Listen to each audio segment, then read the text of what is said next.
wiping tears. A pile of bloody cloths torn from his shirt tail litters the seat next to him.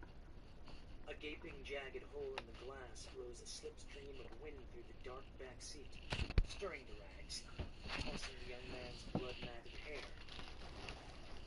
Can't breathe right. Can't get a good breath, Red. I mean, the point is, we don't find a doctor soon, I'm gonna be up beating about a pound. You think I ain't aware of that? The big creature grips the steering wheel tighter, his huge, gnarled hands going ashen white. His broad shoulders, still clad in a black, battle-tattered church coat, hunch over the dash. The green lights of the instruments illuminating a long, deeply lined and chiseled face. He has the face of an aging gunslinger, pocked and creased by many hard lines. Okay, look, I'm sorry I got cross with you. Listen, brother, we're almost to the state line. Sun will be up soon, and we'll find help. I promise. Just hang in there. Please make it soon, Rev. Stephen Pembry murmurs around a hacking cough. He holds himself as though his guts are about to spill out. He gazes out at the moving shadows behind the tree.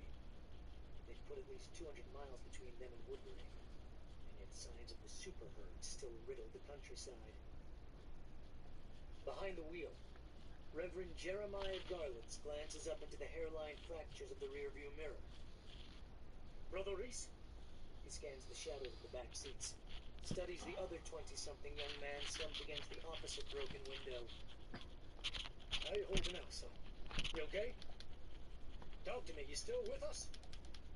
The boyish face of Reese Lee Hoffman becomes visible for just an instant. I could do a survival with a plastic texture pack sometime. Or forest, or small survivor community, all of it going up in flames. A mile-long conflagration which spews snowflakes of ash up into the atmosphere. For a moment, in the flickering light, Reese looks as though he's unconscious, either asleep or blacked out. All at once he blinks his eyes open and convulses in his seat as though electrocuted. Oh, I was just... Oh, Lord. I was just having a humdinger of a dream. He tries to get his bearings. Okay, I'm good. Bleeding stopped. But sweet Jesus, that was one nasty dream. You talking, son? No response. Tell us about the dream. Still no reply. They drive in silence for a spell. Through the gore-smudged windshield, Jeremiah can see his headlight beams illuminating the rushing white lines of leprous asphalt. Mile after mile of wreckage-strewn road churning under them. Never-ending landscape of the end. Oh, this guy's narrating voice. A desolate wasteland of rural decay after almost 2 years of the plague. Skeletal trees on either side of the highway blur in the preacher's burning, teary gaze. His own ribs pang intermittently with each twist of his midsection, taking his breath away. Fracture. Maybe worse. His wounds sustained in tumultuous confrontation between his minions and the people of Woodbury. He assumes Lily Call and her followers all perished in that same vast mob of walkers that had wrought such havoc on the town, barreling through barricades, overturning cars, burrowing into homes and buildings, eviscerating the innocent and guilty alike, and ruining Jeremiah's plans to stage his glorious ritual. Was the good Lord offended by Jeremiah's grand scheme? Talk to me, Brother Reese. Jeremiah smiles at the reflection of the haggard young man in his rear view.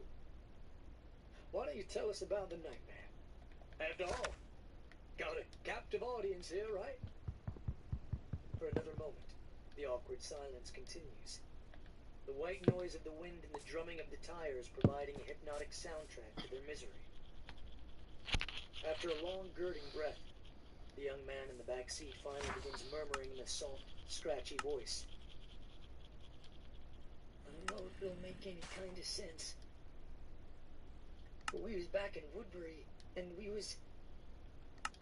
We was about to end it all and go to paradise together as planned. A pause. Uh-huh. Jeremiah nods encouragingly. In the mirror, he can see Stephen trying to ignore his wounds and listen. Go on, Reese. It's okay. The fuck? The young man shrugs. Well, it was one of them dreams you have once in a while, you know? So vivid, it's like you can reach out and touch it. We was in that racetrack arena. It was just like it was last night, matter of fact. And we was all set to perform the ritual. He looks down and swallows hard, either from the pain or the reverence for such a glorious moment, or maybe both. Me and Anthony, we was bringing in the sacred drinks, coming down one of them passageways toward the infield, and we could see the arc light at the end of the tunnel. We could hear your voice getting louder and louder, saying something about how these offerings represent the flesh and blood of your own son, sacrificed so that we may live in eternal peace. And then we get to the arena, and you're standing there at the podium, and all our brothers and sisters lined up in front of you, in front of the bleachers, fixing to drink the sacred drink that's gonna send all of us to glory. He pauses for a moment to get himself back from the edge, his eyes glittering with horror and anguish. He takes another deep breath. Jeremiah watches him closely in the rear view.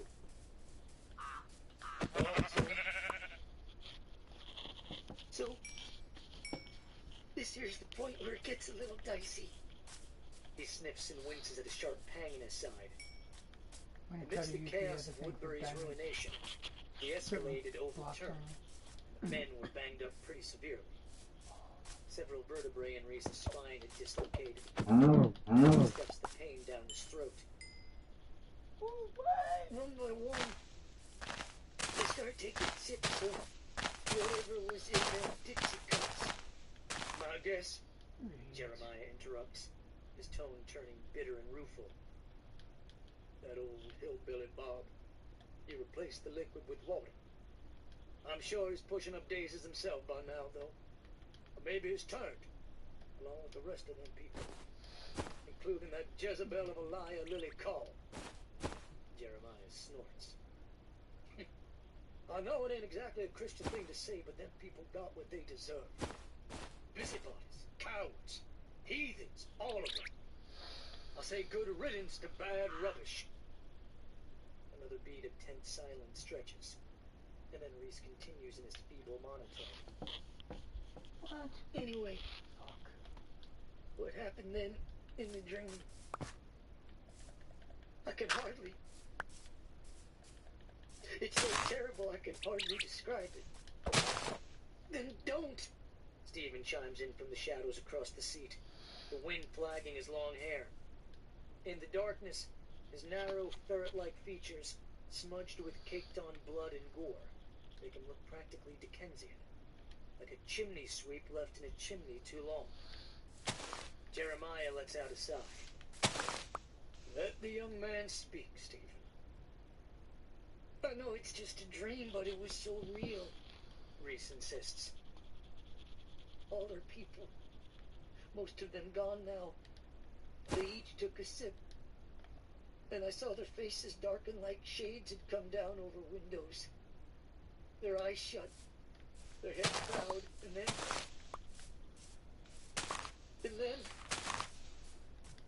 He can barely bring himself to say it. They each... turned. He fights his tears. One by one, all them good folks I grew up with, Wade, Colby, Emma, Brother Joseph, little Mary Jean, their eyes popped open and they wasn't human no more. They were walkers. I saw their eyes in the dream, white, milky, shiny. My fish eyes. I tried to scream and run, but then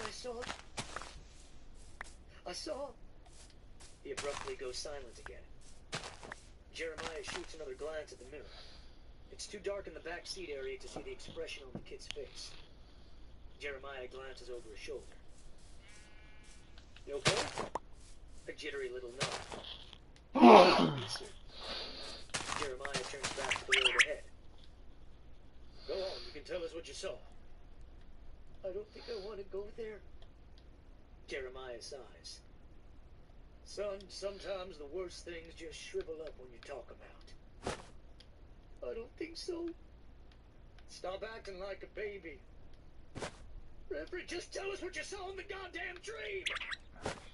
Jeremiah clenches at a stabbing pain in his chest, touched off by the force of his outburst. He licks his lips and breathes deeply for a moment. In the back, Reese Lee Hawthorne trembles, wiping his mouth nervously. He exchanges a glance with Stephen, who looks down and says nothing. Reese looks at the back of the preacher's head. I'm sorry, Rev. I'm sorry. He swallows a gulp of air. That's what I was gonna say. What I saw was... I saw you. In the dream, I saw you. You saw me? Yes, sir. And? It was different. Different? You mean turned? No, sir, not turned. He was just... different. Jeremiah chews the inside of his cheek, thinking it over as he drives. How so, Reese? It's kind of hard to describe. You wasn't human anymore. Your face... it had changed. It had turned into... I don't even know how to say it. Just spit it out, son. It was a doggone dream, Reese. I ain't gonna hold it against you. Pause, Reese says. You was a ghost.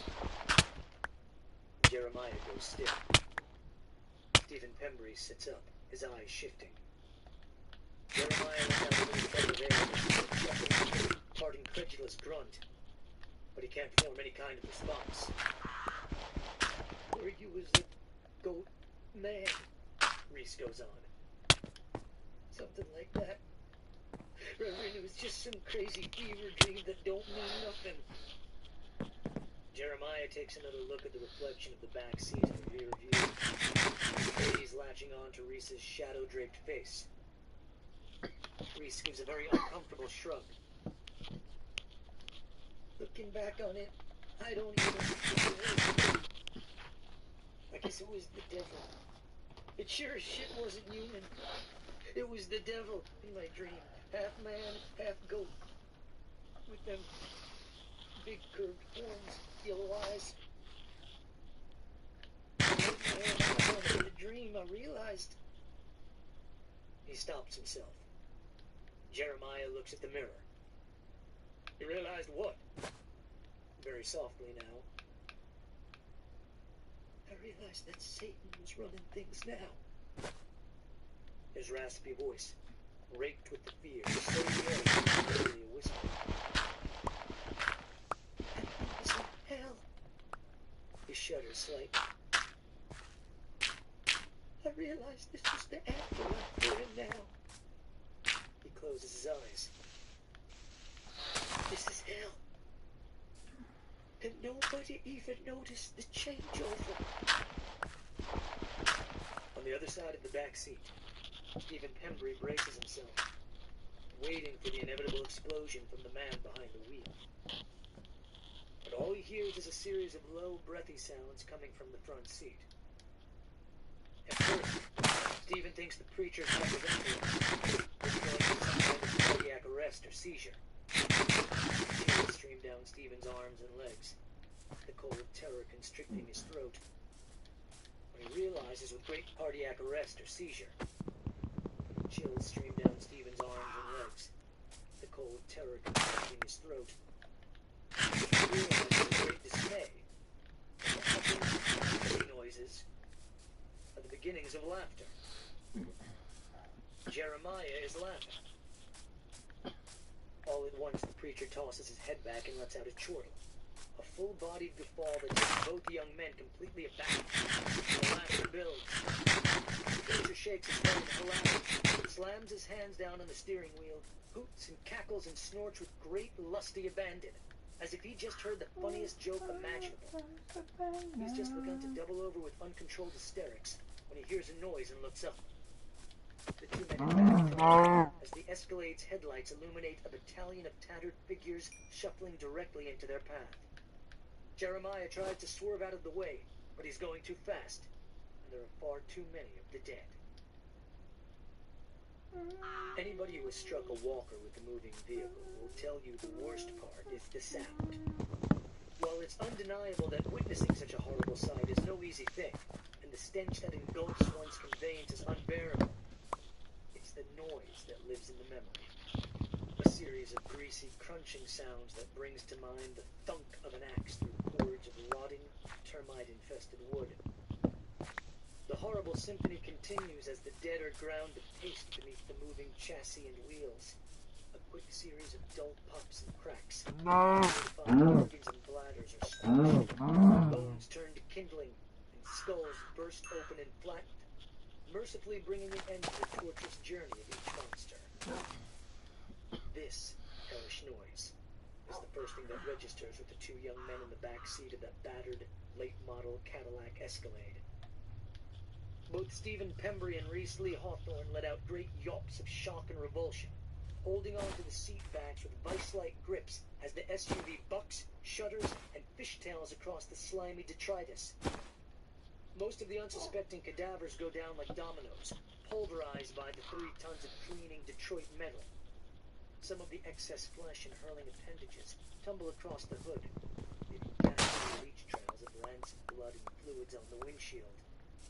Some of the body parts go pinwheeling into the air, arcing across the night sky. The preacher remains silent and hunched, his jaw set, his eyes fixed on the road. His muscle-bound arms wrestle with the jiggering steering wheel as the massive vehicle goes into a skid. The engine revs and keens as it reacts to the loss of traction, the squeal of the huge steel-belted radials adding to the din.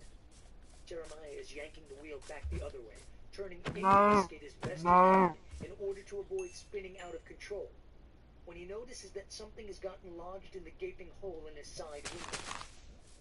The disembodied head of a walker, only inches away from his left ear, its rictus of teeth chattering softly, has gotten caught on the jagged maw of broken glass, and now the thing ratchets and gnashes its blackened incisors at the preacher, fixing its silver diode eyes on him. The sight of it is so grisly, so awful, and yet so surreal, the creaking jaws snapping at him with the hollow, autonomic force of a ventriloquist's dummy. But Jeremiah lets out another involuntary chortle, this one akin to a laugh, darker, angrier, edgier, tinged with insanity.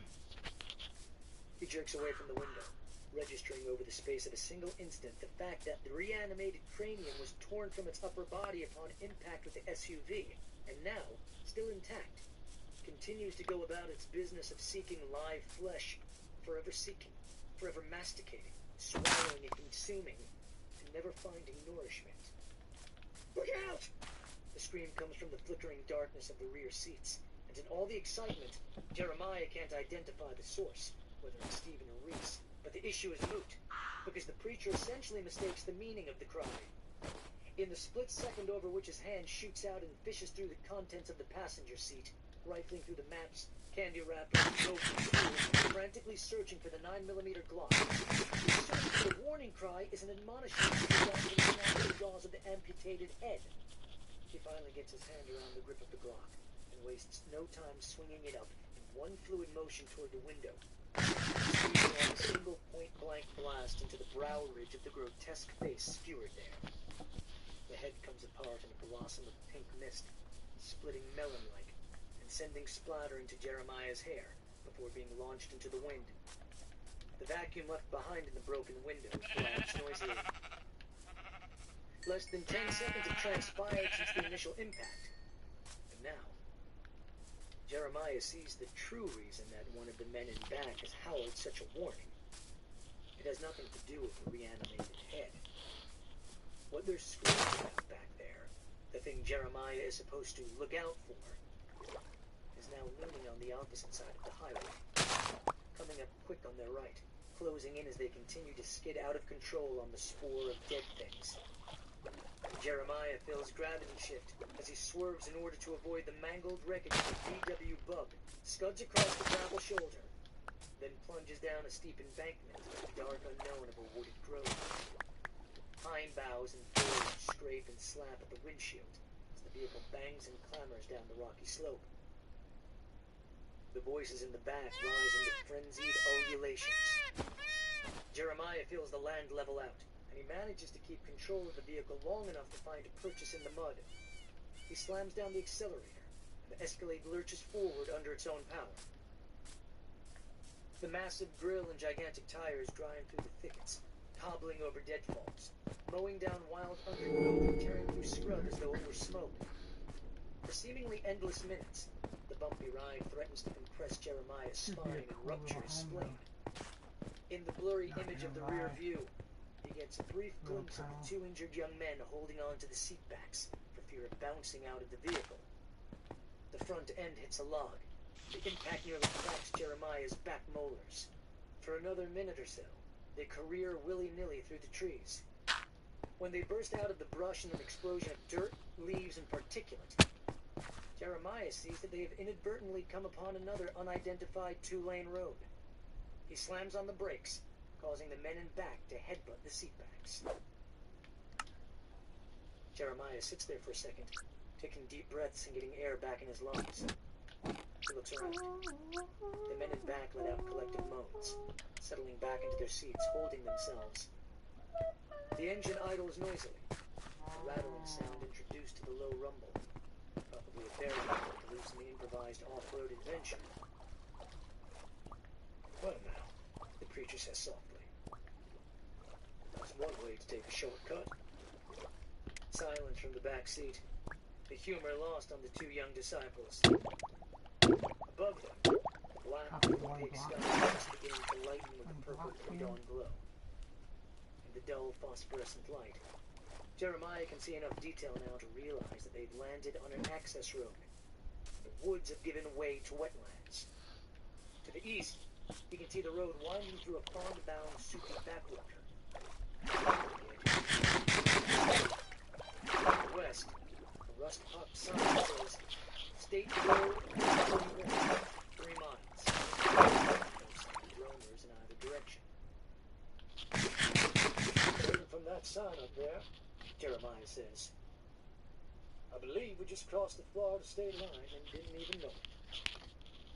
He puts the vehicle in gear. He sounds like Carefully an makes a evangelist U-turn. on Starts down the Progress road edition.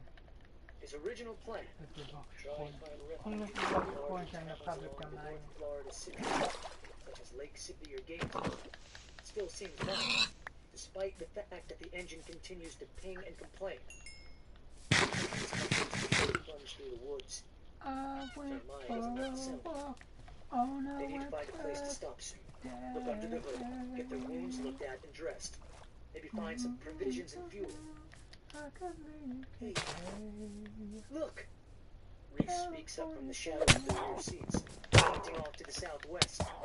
No, At the end of that lot, beat that bitch. Jeremiah drives Beat another this 100 yards or bitch. so, then brings the Escalade to a stop on the gravel shoulder. He kills the engine, and silence crashes down on the Escalade's interior. Nobody says anything at first. They just stare at the roadside sign in the middle distance. Transition to white fiberglass jobs, set on wheels, with the big removable plastic letters. Common in the rural U.S. outside everything from flea markets to tent revivals. This one's still bearing the letters. Calvary Baptist Church. All welcome. Sunday, 9 and 11. Through the spindly cypress trees and columns of pines that line the two-lane, Jeremiah a deserted parking lot. The long, narrow road leads to the front of a small frame building, its broken stained glass windows, its steeple caved in on one side and scorched as though devastated from the sky in a bombing raid. Jeremiah stares at the edifice. The huge steel cross at the top of the steeple, which is covered with a patina of rust, has come loose from its moorings.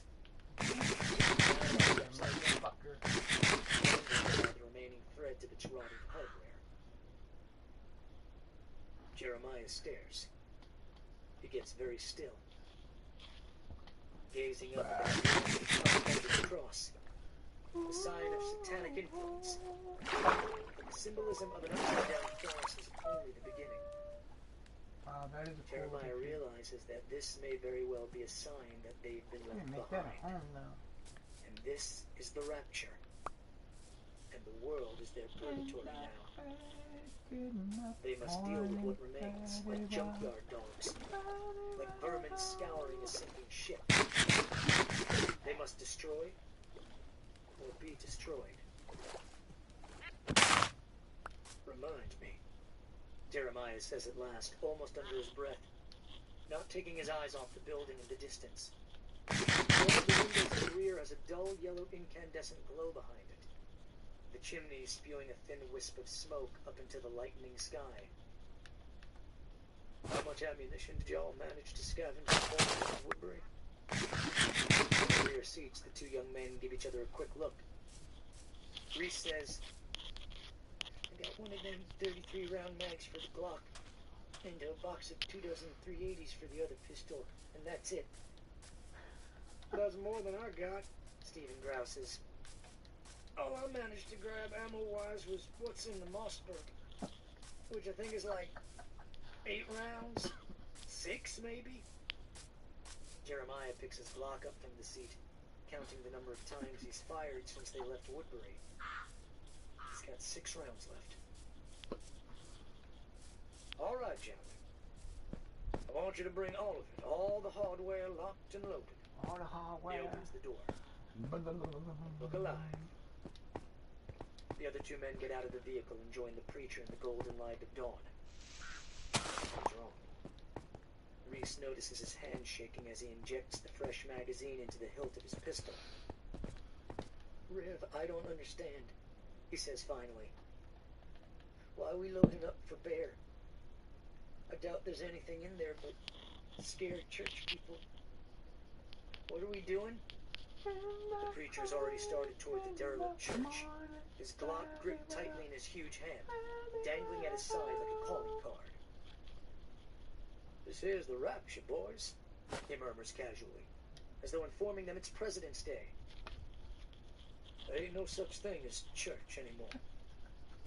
It's all up for grabs. Get the fuck over there. The two young men glance at each other for a moment, Where's your bitch ass before hurrying to catch up with the preacher. Damn it. What the fuck? Oh, you guys. Chapter Fucking 2. little glitch. That little bitch. They approach the property from the rear, through a grove of sickly eucalyptus trees that mark the outer edges of the church's lot. Jeremiah can smell the cloying stench of menthol and ammonia in the air as he creeps across the weed-whiskered gravel, careful not to make too much noise when his big boots crunch on the pea stones. The light in the chapel's rear window has dwindled with the advent of the morning sun, and the roar of crickets has faded. Now the silence lies like a pall over the area, making Jeremiah's heart throb in his ears. He pauses behind a tree about 25 feet away from the light of the window. With a few quick hand signals, the preacher rouses the two younger men, who are hiding behind a nearby oak. Stephen limps as he moves out from behind cover. It's like a vestigial appendage. Reese moves in behind his friend, wide-eyed and jumpy, flinching at twinges of pain. These two are not exactly the creme de la creme of the world's new survivor class, Jeremiah realizes, nor are they the greatest disciples imaginable for a spiritual leader such as himself. Holy But shit. perhaps the preacher should see these young men as they truly are. They to be molded in this new world. Hell on I'm earth. about to kill you, motherfucking nigger. As Jeremiah's old man used to say, quoting Thessalonians chapter 5, verse 1, the day of the Lord will come like a thief in the night. While people You are saying fucking nigger. peace and safety, the structure will come under threat. As labor pains on a pregnant woman. I'm gonna cut your fucking throat, Mojang. I'll fucking cut you. Jeremiah issues another signal, Cut your stabbing a goddamn finger at the throat. rear of the building. Fucking nigger. One by one, the three men move in toward the small wood-sided annex on the rear of the chapel. Jeremiah in the lead, his pistol gripped in both hands, muzzle downward. The closer they get, the more the sun dawns over the horizon. The more they realize something isn't right. The windows of the rear building, the rectory or the deacon's quarters maybe, are lined in aluminum foil. The screen door has been ripped off its spindle. The inner door has been nailed shut and crisscrossed with lumber. God damn you. The stench of walkers permeates the air, and it gets stronger as they approach. God damn you. Jeremiah reaches the building first, and he gently stands with his back against the boarded door, signaling to the others with a finger to his lips. They approach as quietly as possible, 323 stepping lightly over the trash and dead leaves that are skittering across the back deck on the morning breeze. Stephen stands on one side of the preacher, Reese on the other, both keeping weapons at the ready. The preacher reaches down to his scuffed Wellington boot and pulls a 12-inch Randall knife from the inner lining. He carefully wedges the point under one of the boards near the door's latch and yanks. The door proves stubborn. Jeremiah pries at it repeatedly with the knife, making more racket than he cares to. But he has no choice. It would make even more noise if they tried to break through one of the windows. The nails give slightly, the rusty squeal sounding amplified in the hushed air of dawn.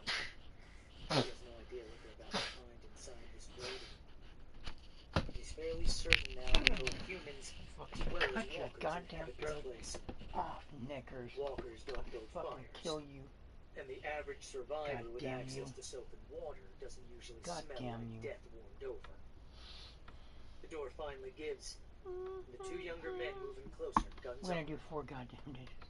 They enter one at a time. You know what? They find themselves in an empty room, Fucking niggers. illuminated by dim, yellow incandescent light, and smelling of stale smoke and BO. Jeremiah slowly crosses the floor, his heavy boots making the floorboards creak. He makes note of the small potbelly stove still radiating the heat of dying embers, the braided rug stained with old blood, a solitary cot in one corner, a roll-top desk littered with tea bags, chafing dishes, candy wrappers, gossip magazines, empty MD 4040 bottles, and crumpled cigarette packs.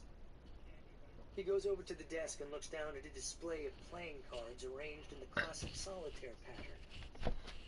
It looks like somebody, very likely a single person. God damn you. Only a moment ago. Oh, someone cut your fucking heads off. I'll be happy. A noise from behind the inner door suddenly yanks at Jeremiah's attention. He whirls. Reese and Stephen both stand across the room, gazing sheepishly Only 2 back days, at their leader. fucking pussies. Again, Jeremiah puts a forefinger to his lips, giving them the shush sign. The two men wait by the door, eyes aglow with nervous tension. On the other side of the door, shuffling noises build. The telltale, languid dragging of clumsy feet. There's also the reek of mortified flesh as acrid as methane, and it's getting stronger. Jeremiah recognizes the noises as well as the odors. A number of undead trapped in an enclosed space, and he turns and points to Stephen's shotgun. A few silent hand gestures later, Stephen understands that he's supposed to blow the lock off the door, and Reese is supposed to back them both up. Neither young man is very happy about this plan. Stephen looks ashen, and Reese is drenched in sweat, both of them nursing severe wounds and perhaps even internal bleeding. Neither seems very gung-ho about fighting off an undetermined number of biters. But Jeremiah is an irresistible leader, the mere look in his eyes enough to quell any dissension in the ranks. He holds 3 fingers up. He begins to count down. 3, 2, a pale blue hand covered with mold bursts through a weak spot in the lumber. Nothing in reality ever seems to play out the way Stephen Pembry imagines it will. As a sickly, skinny kid growing up in Macon, Georgia, he lived the life of a pint-sized Walter Mitty, always I'm gonna rehearsing cut his their heroic fucking throats exploits, this way, standing you up to goddamn bullies, people. saving fair maidens from evildoers, and generally being a badass. But life on the playground can quickly short-circuit your fantasies. And many black eyes later, Stephen turned to God and free weights to build up his resistance to the real world. He was never going to be Superman, but he would always be able to defend himself. Unfortunately, the devil has a way of throwing curves at a person. And ever since the plague broke out, Stephen Pembry has constantly been thwarted. Like the time he got that woman killed in Augusta, or the time he dropped that fresh clip of ammo down the... Ever since the plague broke out, Stephen Pembry has constantly been thwarted. Like the time he got that woman killed in Augusta, or the time he dropped that fresh clip of ammo down the sewer grating and got chewed out for days by Brother Jeremiah. Even now, Stephen feels the world around him quickly gaining an advantage. He trips on his backward shuffling feet and falls to the floor. The pain in his ribs explodes, the injury jostled by the impact. The Mossberg goes spinning. At the same time, another pair of hands have thrust their way through the busted slats of the door, and Jeremiah has pulled something from his boot. Stephen watches as the dull gleam of a buck knife streaks through the air. The butcher trimming a stubborn ham hock couldn't have amputated the gray, fleshy extremities faster or more decisively.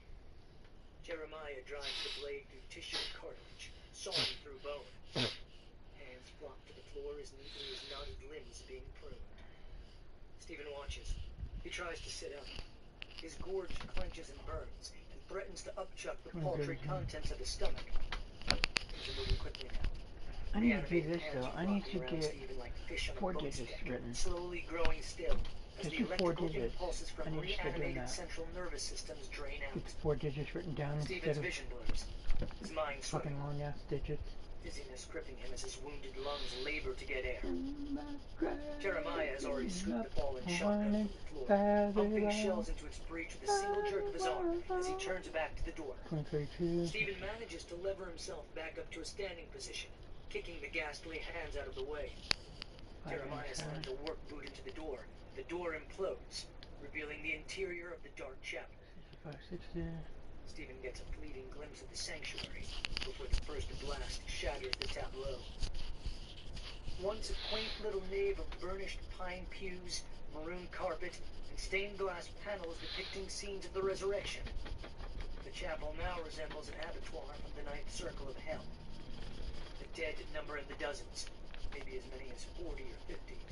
Most of them chained to the pews with makeshift tethers of rope and electrical cord. They react to the light of the outer room, as if Jeremiah had just turned over a rock and exposed a colony of vermin. Insensate faces jerk toward the noise, their metallic eyes reflecting movement. Most of the parishioners sport their Sunday best, off-the-rack woolen suits and bargain basement sundresses, fancy hats and wilted corsages. And the sight of their formal garb seizes Stephen's heart. You know what I do need to see? Most of the dead appear to Hold on a have once second, been African-American. There's The a lividity badass and gray rigor mortis of map I have death on my have Switch. homogenized and camouflaged their original ethnicity. Stranger still, in that terrible instant before the first flash of the 12-gauge, Stephen sees that somebody apparently tried to minister to these beings after they reanimated. Hymnals, their bindings cracked, lie open in front of each captive like dead birds. Morsels of food, pieces of roadkill or unidentifiable human remains, are scattered in the pews next to each being. Candles still burn in the sanctuary on Advent stands at the front of the room on the modest little altar. Somewhere, the buzz of a live microphone drones. The air smells of mortified sewage perfumed with acrid disinfectant. It almost appears as though an outside party has tried in vain to keep the daily services going. Stephen gets one final glance at Jeremiah before the air lights up and the look on the preacher's face is horrifying. A mixture of sorrow, rage, loss, madness, and regret. The look of a man confronting the merciless abyss. I'm gonna check something out real quick. Then the shooting starts. The first blast flashes and takes the closest walker down in a puff of cranial tissue, the shell ripping through skull and taking a chink out of the lintel above the door. 3 subsequent blasts boom in the flickering gloom, making Stephen's ears ring and vanquishing the other 3 creatures who had apparently managed to slip free of their bonds. Already covered with blowback, his anguished face stippled and splattered, Jeremiah now moves deeper into the chapel and starts in on the others. It takes only a few minutes, the air flashing like a fireworks display, as Jeremiah goes from pew to pew, either vaporizing skulls or thrusting his Randall knife through putrefied nasal cavities before the parishioners even get a chance to bite at the air. Stephen staggers toward the open doorway to get a better view. How the fuck? And he notices Reese just inside the chapel entrance, crouched on the floor, gaping in horror at the proceedings. Jeremiah has the strangest look on his face now as he finishes off the last of the monsters with hard, quick slashes of the knife. The Mossberg has been emptied. 8 shells of tactical shot peppering the walls behind heaps of moldering flesh. Completely slimy with blood, his eyes burning with inscrutable emotions, the preacher looks almost beatific as he dispatches the last reanimated corpse. For one terrible moment, watching all this from the doorway, Stephen Pembry thinks of a man having an orgasm. The preacher lets out a voluptuous sigh of relief as he impales the skull of an elderly woman in a frilly dress made of ruffles and chintz. The crone sags against the back of her pew. She was once somebody's mother, somebody's neighbor. She may have once baked cookies for her grandchildren, served her famous bread pudding at ice cream socials, and laid to rest her beloved husband of 47 years in the kudzu-lined cemetery out behind the rectory. The preacher pauses to catch his breath. Staring down at the woman, he starts to silently pray. His head is bowed, his lips moving, when all at once he abruptly stops and looks up and narrows his eyes. His head cocks to one side as he listens closely to something in another part of the building. At last, he fixes his gaze on Reese and says softly, "You hear that?" Reese manages a slow shake of his head. The preacher looks up at the railings of the choir loft 20 feet above them. He reaches for his knife, pulling the blood-stained instrument from his belt. Then he signals for his men to follow. They find the woman in the second-floor bathroom, just down a narrow passageway from the choir loft. A portly African-American gal in a filthy gingham mourning dress, ancient tennis shoes, and a hairnet. She huddles inside a stall, shivering with terror as the men enter the ladies' room. Jeremiah kicks open the stall door and sees the woman's enormous derriere sticking out from behind the commode. "Come on out of there, ma'am," Jeremiah says softly but firmly, as though addressing a family pet. The woman twists around and pokes a small .38 caliber police special in his face. "Back off, motherfucker! I'll use it, I swear!" "Whoa, whoa!" Jeremiah raises both hands, eyebrows rising as Reese and Stephen move in behind him with muzzles up and ready. "Let's all take a breath now. All right, no cause to go all okay corral on each other." "Them people down there?" the woman says, and then stops herself, her expression faltering. Her gun lowers. She slumps, a single tear tracking down her plump face, making a leech trail across her ashy brown cheek. "Them people, they was my family. They was all of my choir, and they needed to go. I know that. I just didn't have the heart." Jeremiah holsters his knife inside his boot and kneels beside her. "Take a deep breath, sister." The woman starts to sob. She drops her gun. Her head lolls forward and her tears and saliva drip into the toilet. "Oh, Lordy, Lordy, what a life." "It's all right now." The preacher reaches out, puts an arm around her. Reese and Stephen back off, lowering their weapons. "It's all right, sister." He pats her tenderly. He knows. "Let it out." Shit. "I don't know what I was thinking." She sobs, shaking her head. "Keeping them in there like that?" I'm not doing this. Drool loops off her chin. She pulls a handkerchief from her moist cleavage and dabs her face. "I played organ for them sometimes. Other times I would read the Bible through the PA system." She snorts and blows her nose. "Like it was doing any good. I didn't have the heart to put them out of their misery. She sniffs, dabs her bloodshot eyes. I don't know what the good Lord wants anymore. Jeremiah smiles. Look at me, sister. What's your name, if I may ask? Norma. She swallows hard and looks up through her tears at him. Norma Sutter, sir. Do you know what the good Lord wants from you, Norma? No, sir. He wants you to survive. She swallows and nods, and then gives him a heartbreaking look. Yes, sir.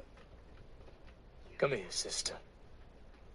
Jeremiah leans in and puts his big arms around her, and she hugs him back. And they stay like that for quite some time. The woman clinging to the preacher, like a child waiting for a bad dream to fade.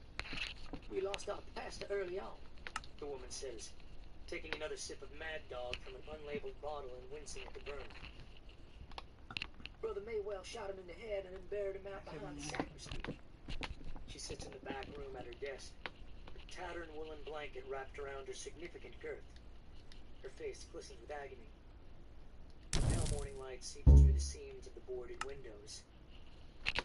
Lord, Lord, Lord. What a time we in right now. How did all them folks down there die? Jeremiah sits back pensively in the desk chair, the bones of the chair creaking with his weight. His head throbs. The bandage the woman applied to his scalp a few minutes ago is too tight. Behind him, Stephen sits on the edge of the windowsill, listening intently, gauze wrapped around his fractured ribs. He wheezes slightly. On the other side of the room, Reese shivers in a folding chair, his forehead crisscrossed with band-aids. The woman has already proven to be a gold mine of resources. In addition to medical supplies and first aid kits, she has stashes of canned goods, batteries, candles, dry clothes, bedding, liquor, cigarettes, tools, reading material, an extra box of .38 caliber rounds for the police special, and 3 sealed boxes of newly printed hymnals that will never be opened and never be sung. The woman hangs her head. It only takes one, she says softly. Pardon? She looks up at the preacher. Before this whole tribulation started up, I was a damn teetotaler. Drinking had gone to bed of me, so I quit. It only takes one drink, they used to say at them meetings. She shakes her head slowly and looks down, the immensity of her grief making her shoulders slump and her lower lip tremble again. Even after the outbreak, we kept on with the services. Even after Reverend House passed, we kept on. We just figured that's what you do. She pauses. Jeremiah leans forward on a swivel chair. Go on, sister. She breathes in a pained breath. One day, one of our regulars, a family, they brought in a kid with them to our Sunday service. Kid had been bit. She pauses, swallows the urge to weep. Guess they thought the law would take care of things. It only takes one. Know what I'm saying? It took less than a week for it to spread. The screaming. Y'all should have heard it. I locked them all in the chapel. It was all that I could think of doing. For long, I was the last one. Holed up in this dirty-ass office, all by my lonesome, listening to the scratching, clawing. Pause. I guess you get so you don't hear no more. Reese speaks up from across the room. Why didn't you just get on out of here? Pack up and leave. She chuckles ruefully. I don't know if y'all haven't noticed, but a person's odds ain't too good out there all alone. Silence. Jeremiah smiles at her. Well, you ain't all alone no more. The woman gives Jeremiah a look. You is a big one, ain't you? Yes, ma'am. Heard them calling you brother and Rev. You a preacher too? Yes, ma'am. Guilty as charged. He sniffs. Tries to put the tumult of the past few days into words. I had a grand vision once, and the good Lord decided it didn't measure up. And left us all behind. She cocks her head at him. You want damn rapture preachers? Right at this moment, I don't rightly know what I am. She shudders. You sure seem to know what you were doing down there in that chapel. I'm sorry you had to see that. She chews on the inside of her cheek, thinking, pondering. She gives Jeremiah a strange look. Can I trust y'all? Jeremiah looks at the others, then looks back at the Zoptic choir mistress. Yes, ma'am, you can trust us. You got my word on that. The black woman purses her lips. Reason I ask? I might know a way we can improve on our situation a little bit. She looks around the room at each man. It's a long shot, but if y'all are up to it, we just might make it. She takes their silence as a sign of mild interest. So she explains further. Oh, motherfucker. Chapter 3. It takes them the rest of that day to find enough fuel to get them where they need to go. They pack a wheelbarrow and 3 large satchels with supplies, including a 25-gallon container of gasoline from the tool shed behind the building. By the time the light in the southwestern skies had been softened, fading from pale gray to pink over the coastal backwaters of the Panhandle, they're ready. They slip outside the rectory's side door, creep single file along the edge of the property. Jeremiah takes the lead, periodically glancing over his shoulder for any sign of the herd that had stumbled upon the highway around the state line. He carries his Glock with full magazine.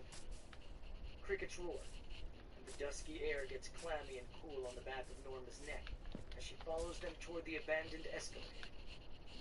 They hurriedly climb in, stowing their provisions in the rear cargo bay. Jeremiah kicks the engine on, and Norma settles down in the passenger seat next to him, unfolding a dog-eared map. We usually stick pretty close to the ocean, she says, almost to herself, calculating the mileage between them and the Gulf. We should start our search down around area of Crawfordville. She senses movement ahead of them, through the windshield, on the road. Glances up in time to see a shadow in the woods, 100 yards away, drawn to the noise of their engine. The garbled growl of the drone crickets, the smell like a faint pall of garbage on the breeze. Norma feels a slight hitch of chills in her solar plexus. Considering the fact that the world has been infested with these things for almost 2 years now, she still hasn't seen that many of them out in the open like this. She feels like Rip Van Winkle, as though she's been asleep inside that church for 100 years. And now the light and space of the outdoors is making her dizzy. The preacher gooses the accelerator, and the Escalade lurches away. Norma sinks into her seat as they roar down the road, swerving to avoid the half a dozen or so walkers now skulking out of the woods and blocking their path. They sideswipe one of the creatures, tearing a chunk out of its shoulder and the side of its face, splattering gore up across the glass of her window. Get the fuck over here. Get used to it, sis, the preacher mutters after Norma flinches. The woman takes deep breaths, smooths her dress across her wide belly. Okay, first thing we need to do is get like some bone chips, a long smudge of black bile. I ain't sure a person could ever get used to this crazy shit, she comments. Night falls, and the darkness deepens behind the trees on either side of the road. Most of the streetlights in this part of the country have gone the way of the internet and broadcast television, so the road gets darker and darker as they head south toward the steaming thickets and festering swamps of the coastal lowlands. The going is slow.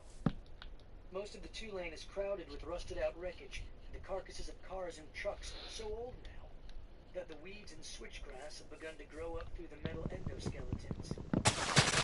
The 2 young men in the back seats breathe heavily, thickly, half asleep, while the preacher drives and silently hums gospel hymns. They passed around the beef jerky and grape Kool-Aid a few minutes ago, their standard supper fare while on the run. And now their bellies growl, their eyelids droop with exhaustion. Sitting in the shotgun seat, her plump, tawny hands folded nervously in her lap, Norma is still trying to wrap her brain around this good old boy preacher who calls himself Brother Jeremiah. On one hand, he seems trustworthy enough, friendly, a good listener, courteous, and capable of single-handedly taking out an entire chapel full of reanimated corpses. But on the other hand, he seems like a walking time bomb, a human hair trigger that can go off at any moment. The sad fact is, Norma Sutters doesn't have a large array of options. Staying hunkered down in that claustrophobic rectory for the rest of her life, listening to the drooling groans of the dead in the next room while she drained the last of her Mad Dog supply, was quickly beginning to lose its charm. Watching the preacher clean house back there with that big hunting knife had given Norma a strange sort of charge, a cathartic release. But now it's starting to worry her a little bit. If this dude is capable of such violence, God only knows what he's capable of doing to a plump little sister girl from Macon with flat feet and no living relatives. But Norma also knows that she would never be able to find the caravan on her own. She really has no choice but to go along with these scruffy-ass men and hope for the best. Fortunately, Norma has grown accustomed to taking risks. Born poor and fatherless in the Pleasant Hill area of South Macon, the youngest in a family of 6 kids, she quit school her sophomore year in order to support her family after her mama passed. She played organ in bars and taverns, sang the blues in horrible voices, did a lot of shit for men who thought they were better than her. Maybe that's why she never hooked up with anybody. She saw men at their worst, drunk, abusive, arrogant, getting thrown out of clubs, throwing their weight around, acting like babies. Her faith got her through those years. Led her to a job as assistant choir director at Calvary Baptist in Jasper, Florida. This is where she hoped to find men at their best. God-fearing men, decent men, faithful men. No such luck.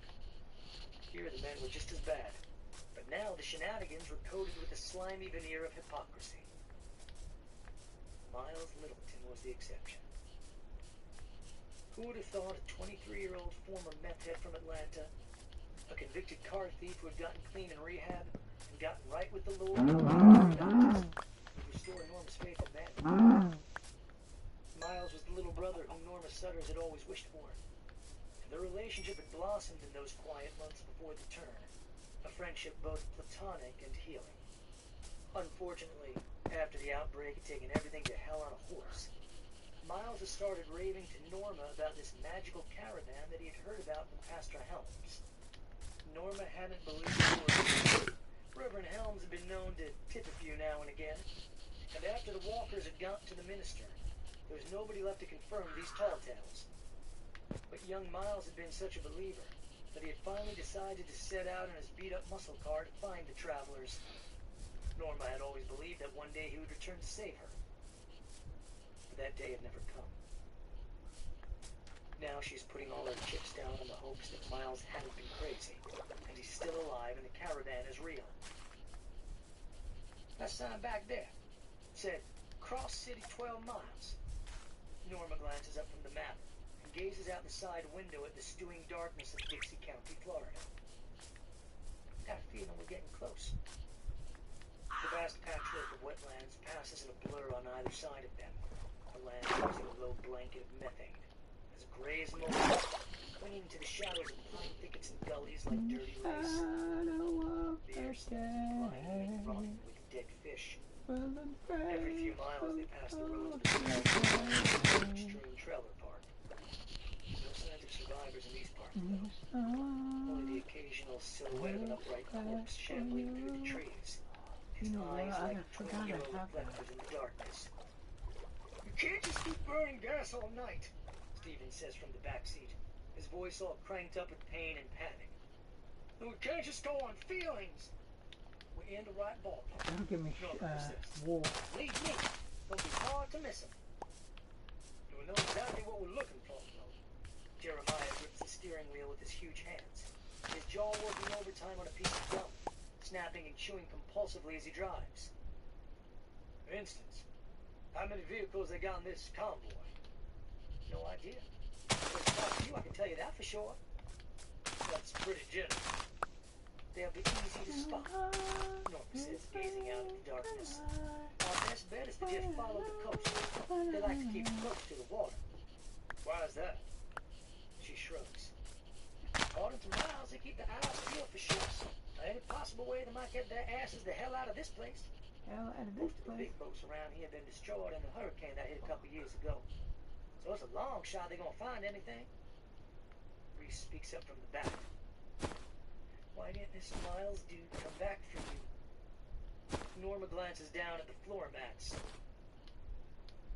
They're a little bit of falling out.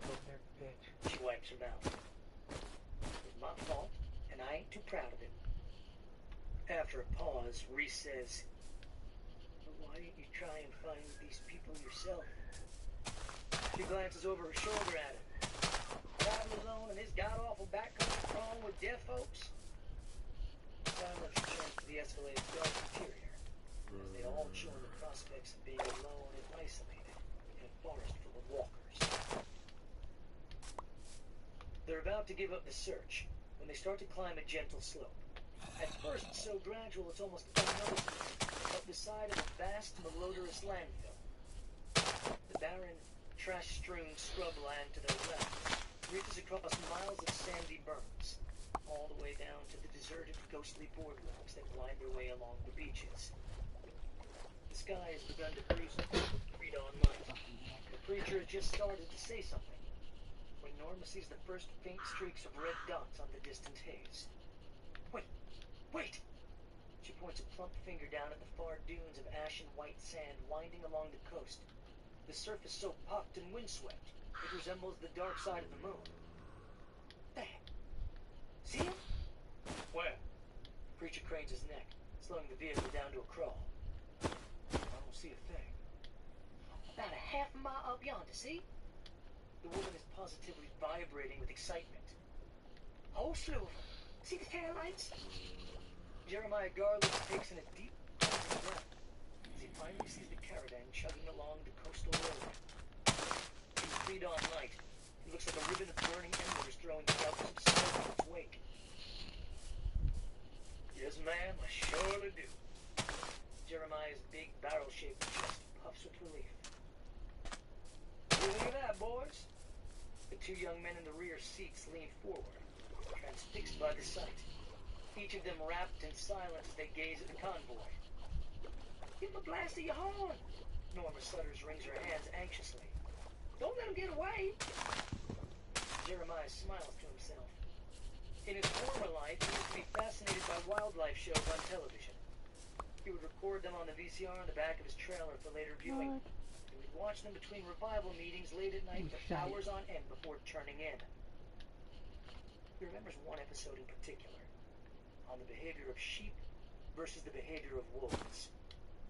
He remembers the flock mentality. The sheep moving almost as one, a school of helpless fish, easily managed by a single sheepdog. He remembers the instinct of the wolf, stealthy, solitary, patient, as it creeps up on the flock. He shoots a glance across the dark interior at the heavy-set little woman. I got a better idea.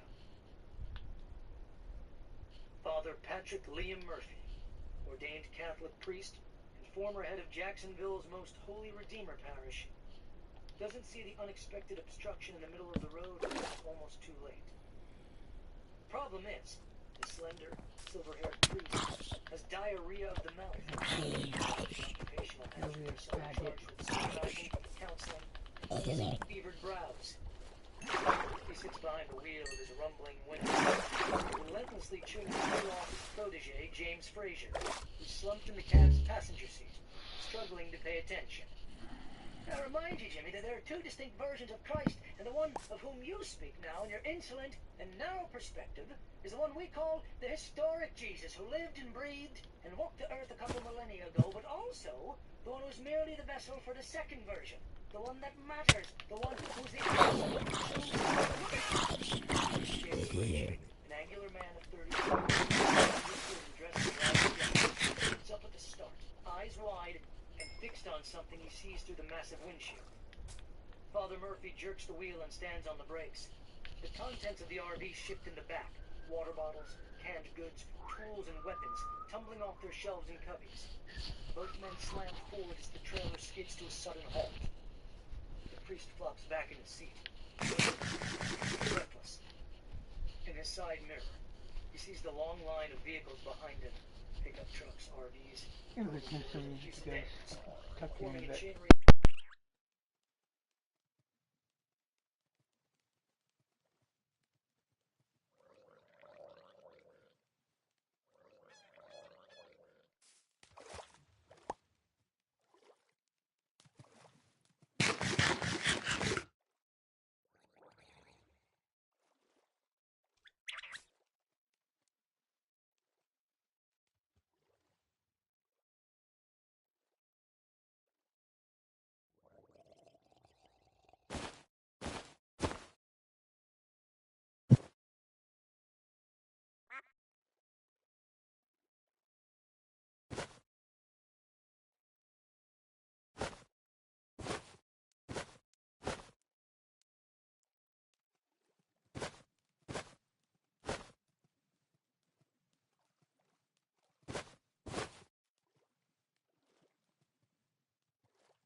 No.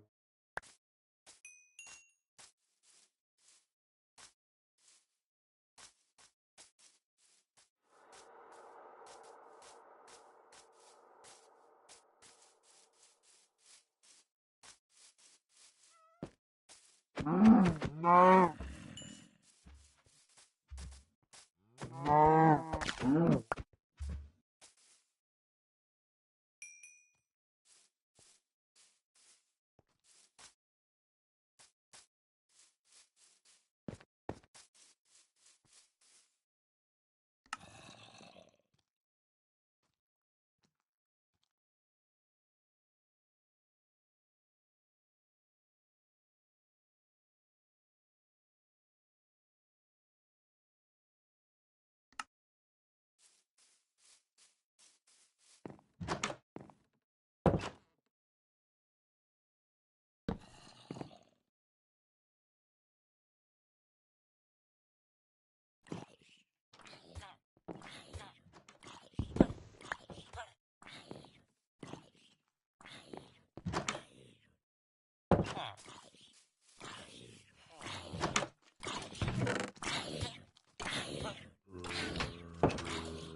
No.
60, 70, an inevitable nuclear war. 80, And amidst the rising tension 90. and fear, Voltac appeared as a beacon of hope. Their promise was simple: 102, protection, preservation, and a future. For many, Voltac represented the best of American 22 ingenuity, hour, brilliant scientists, kiss for 2 advanced hours. technology, and a company willing to step up when the world needed them the most. Their underground vaults, so they said, 30, were haven, 40, a place 50, where you could 60, wait out the storm 70, until it 80. was safe to step into a new world. But behind this 90. glowing promise was something much darker. Voltac was not just Holy building shit. shelters, they were mining gold. The vaults were not simply a means to protect people from the horrors of nuclear war. They were experiments designed to mold the future of humanity in ways that few could have imagined. Voltac had a vision, a world free from the chaos of old governments, ideologies, and conflicts, a world that they alone could control. Each vault was carefully crafted to study and manipulate.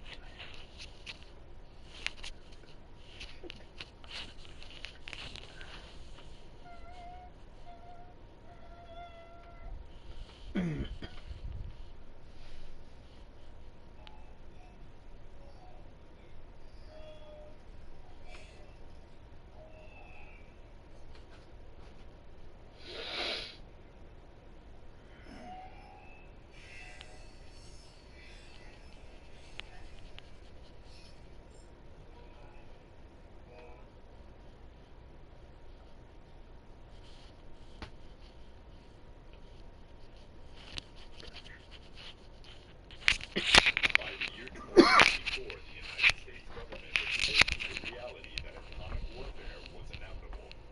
Oil was becoming increasingly rare, the United Nations had collapsed 2 years prior, and a nuclear exchange had recently erupted in the Middle East, making it the first time atomic weapons were used on a civilian population in the 20th century. This would lead to a secretive plot devised by high-ranking government officials known as the Enclave to devise a plan to preserve themselves. And thus, Project Safehouse was born. Billions of dollars would be commissioned to a company known as Voltac to construct 122 underground nuclear shelters known as vaults in order to supposedly shelter the United States population from impending doom. However, its true purpose was to conduct a series of inhumane experiments on the population of each vault in order to gather enough data for the Enclave to colonize another planet. When the bombs dropped on October 23rd, 2077, in what is known as the Great War, the vaults were sealed, thus beginning 122 stories which the Fallout series has been uncovering since its inception. While not every vault has been explored over the course of this franchise, there are still quite a few that have been given rich and interesting stories for us to discover in our journeys throughout the wasteland. So without further ado, here is every 79.5. vault in the Fallout canon. Before this video starts, here are some terms you may need to know to better understand the lore behind these vaults. If you already know these Okay. terms, then skip ahead to this timestamp. FEV, or the Forced Evolutionary Virus, was an experiment engineered before the Great War by the US government. It was designed to accelerate evolution in human subjects in order to make them more effective soldiers, but instead, it caused devastating mutations to those exposed to it, giving rise to creatures like super mutants and other mutated horrors like centaurs or night-kin. In the Fallout universe, chems refer to drugs. They're everywhere in the post-war world, ranging from old medical pills to homemade substances that often lead to addiction. Chems such as Mentats, Bump-Out, Med-X, and Jet are just some of the substances found throughout the wasteland. Synths, short for synthetic humanoids, is a common term used to refer to the robotic beings created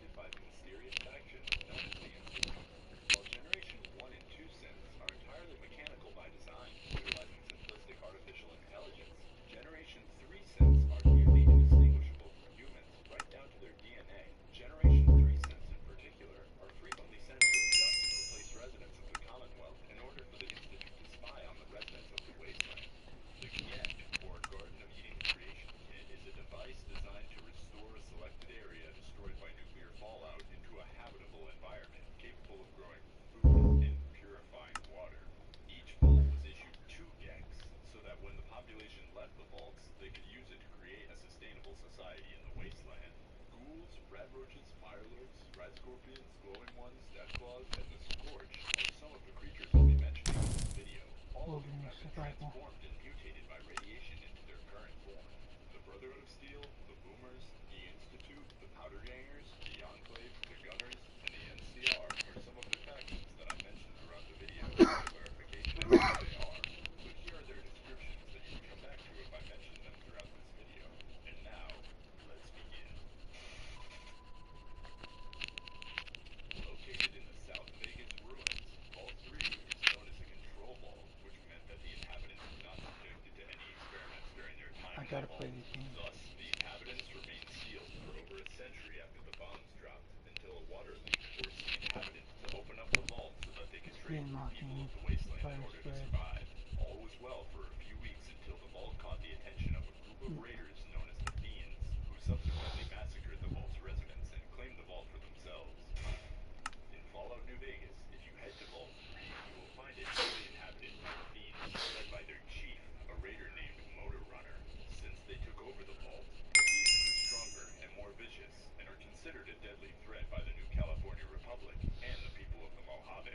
Vault 4 and Vault 33 both feature in the Fallout TV series, and because it hasn't come out yet at the time of recording, we know very little about them or their experiment, other than the fact that Vault 33 is located in Santa Monica, California, and is inhabited by a vault dweller named Lucy and her father, Overseer Hank. However, if you are watching this after the TV show has come out, then perhaps I'll make a video covering the lore of these vaults, and if that's the case, it's plugged here. Located in northwestern Nevada, Vault 8 was originally designed as a control vault slated to open after a decade to repopulate the surface. However, due to a mistake made by the U.S. government, Vault 8 received a surplus of water ships intended for Vault 13. The dwellers lived peacefully underground until 2091 when the dwellers lived peacefully underground until 2091 when the Enclave's all-clear signal prompted the vault to open.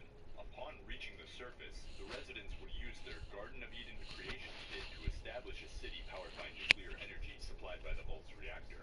This would lead to the creation of Vault City, known for its advanced medical technology such as autodocs capable of performing sophisticated surgeries without the assistance of humans. By 2241, the vault itself was used primarily as storage as well as a medical center for the citizens of Vault City. Vault 11, located in the Mojave Desert, conducted a social experiment where inhabitants were told that they had to sacrifice one vault dweller annually or else they all would perish.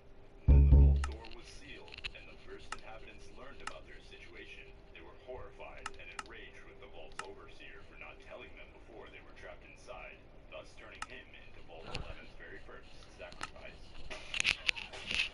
This tradition of sacrificing the overseer would continue as time went on, and each year, the vault would hold an election to determine who would be elected as overseer. Consequently, this divided the vault into different political parties, known as the Coalition of Vault 11 Voting Parties. Each year, they would create voting guides to the vault's residents, meant as an impartial source of information for who they should vote for. As time went on, these guides eventually would become a source of voting propaganda as the vault began to experience a power struggle among the blocks. As the coalition gained influence over the years, they became more and more corrupt. One year, a woman named Catherine Stone was sexually coerced by a leader of the Justice Bloc so that they would not sacrifice her husband, Nathan. Tragically, Nathan was voted as the sacrifice regardless, leading to Catherine murdering the other members of the Justice Bloc one by one in a fit of rage. Her rampage consequently resulted in her being voted as the sacrifice for the next year, thus making her the new overseer. In her first act as overseer, she banned the election in favor of a system where the annual sacrifice would be chosen randomly by the vault's computer. The remaining members of the Justice Bloc, fearful of losing their power, staged an armed coup, which resulted in the massacre of most of the vault's residents, leaving only 5 dwellers alive. These 5, horrified at the events that had taken place, mutually decided to end the cycle of killing and refused to sacrifice any more people. They were then presented with an automated message congratulating them for breaking the cycle and not murdering anyone, revealing the whole experiment was a ruse. The computer then unlocked the vault's main entrance, allowing the dwellers to leave as they pleased, shocked and disgusted with what they had done. 4 of the 5 dwellers decided to end their own lives out of guilt for their actions.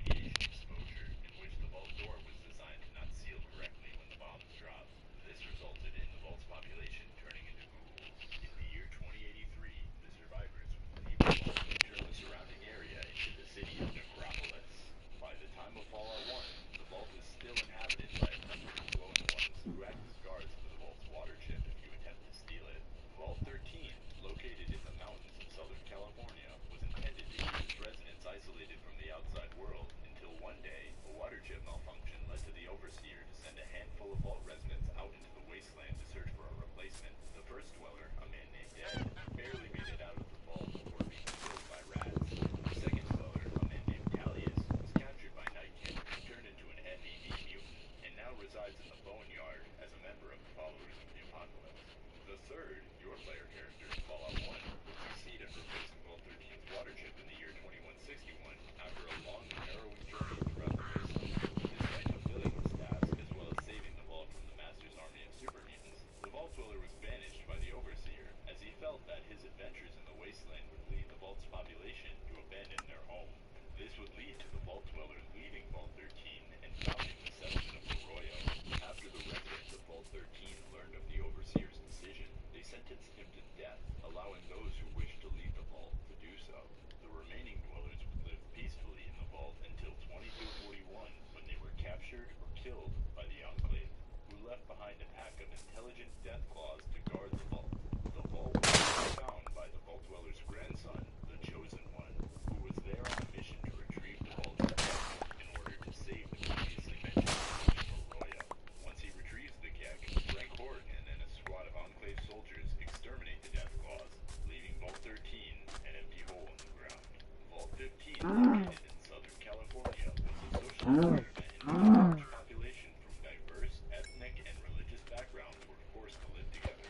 This would cause a schism among the dwellers, which would lead to them abandoning the vault, separating into three raider groups: the Khans, the Jackals, and the Vipers.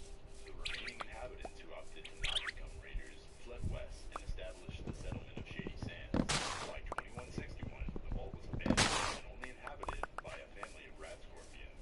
As the years went on, Vault 15 remained abandoned due to disputes over excavation rights.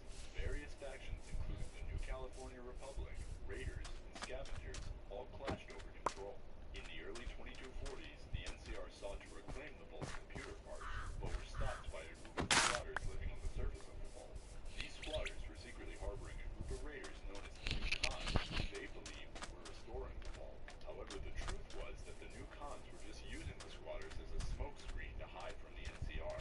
The situation was resolved after Tandy, the president of the NCR, hired the Chosen One to broker a deal between the NCR and the squatters.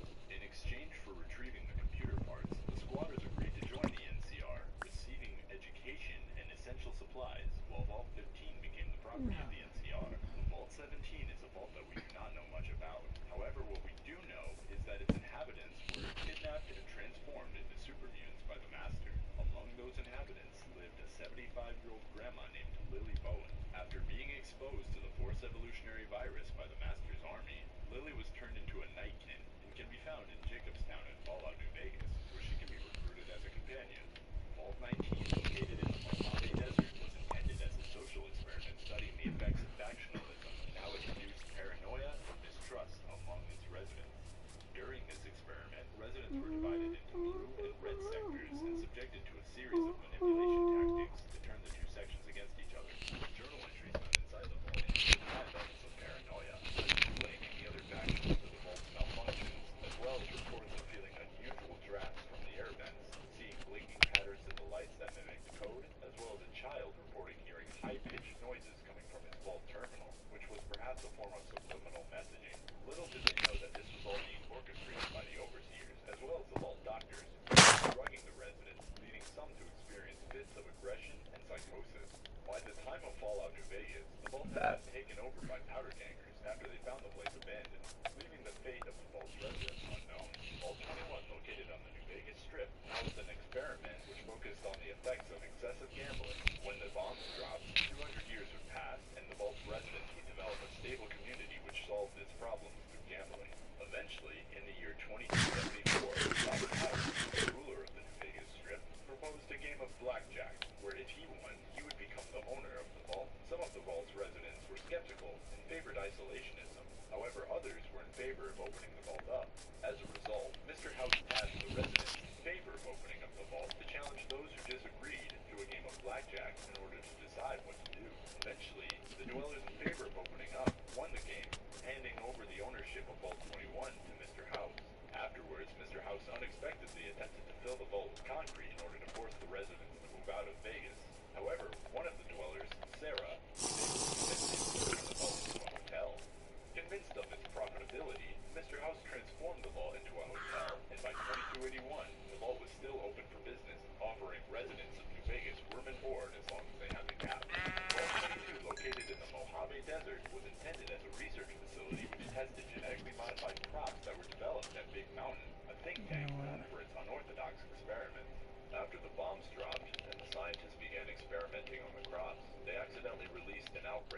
modified fungal infection which would lead to the vault being overrun with vegetation.